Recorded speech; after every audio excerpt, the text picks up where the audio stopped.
22일 모닝브리프입니다.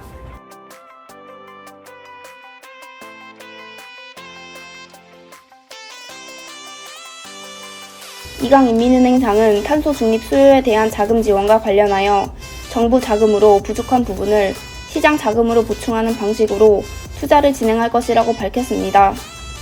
발개위는 19일 철강, 비철, 건자재 등 탄소 배출 산업과 관련하여 탄소 배출 정점에 대한 회의를 통해 저탄소 전환을 위한 계획을 실행할 것이라고 밝혔습니다.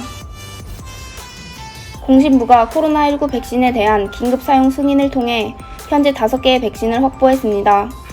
현재 백신 연구 개발에 박차를 가하고 있어 신규 코로나19 백신이 잇따라 출시될 예정입니다.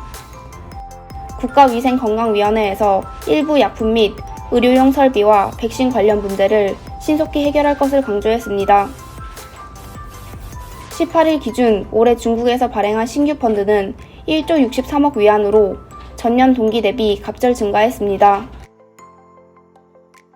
산업 리포트입니다. 위안 샤오제인 중국의 정월 대보름부터 중국 여객 운수량은 2019년 동기와 비슷한 수준까지 회복했습니다.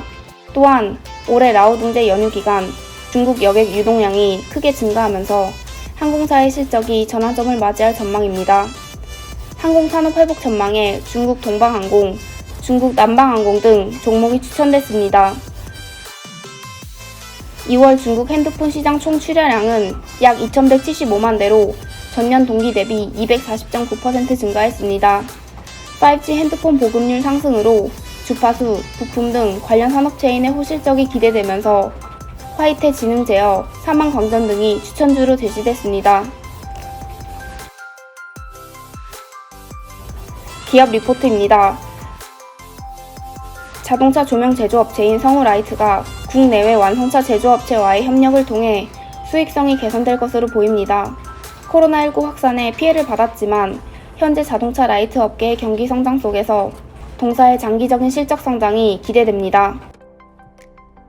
순풍홀딩스의 운송사업 순이익은 90억 위안을 기록하며 강한 수익성을 보였습니다.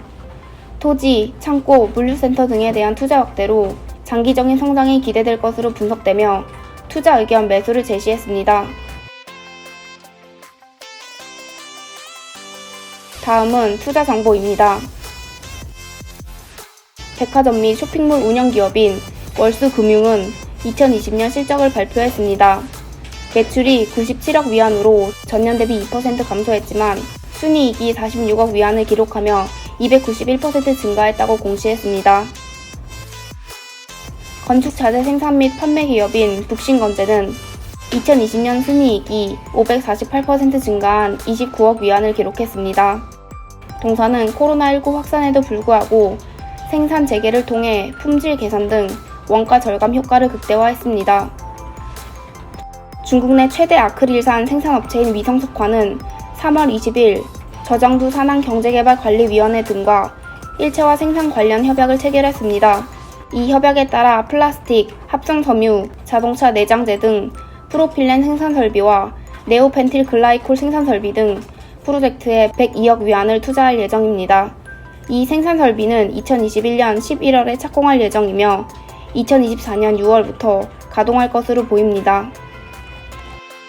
유리섬유 생산업체인 중국 거석은 연간 15만 톤 규모의 유리섬유 생산 프로젝트에 18억 위안을 투자할 예정이며 이를 통해 연간 약 9억 위안의 매출과 3억 위안의 순이익 증가 효과를 볼 수 있을 전망입니다.